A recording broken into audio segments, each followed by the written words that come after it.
When Mitt Romney arrives to speak in Houston, he might see a familiar name, but few familiar faces.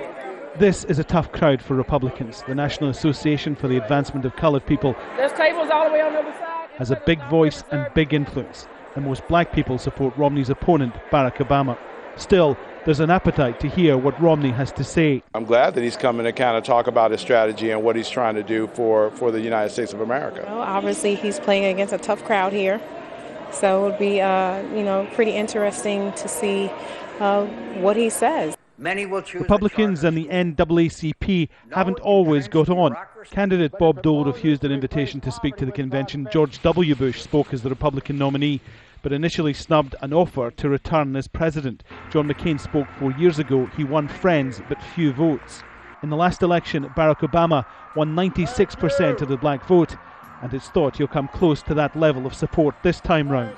When Mitt Romney stands here to make his speech, he's unlikely to convince large number of black voters to switch their allegiance from Barack Obama.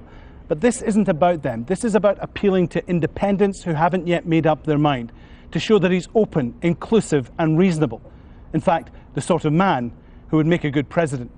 Artur Davis is a prominent former Obama supporter who is now backing the Republicans. The Republican Party's got to be prepared to make a case that conservative policies can work across the board for African Americans. Second of all, inclusiveness matters. People don't tend to vote for a party that doesn't have anybody like them in that party. So it's important for Republicans to make it clear that African Americans in the party have a role. With unemployment among African Americans currently running way above the national average, Mitt Romney's economic message might find an interested audience here.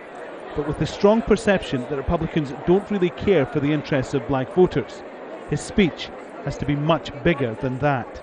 Alan Fisher, Al Jazeera, Houston.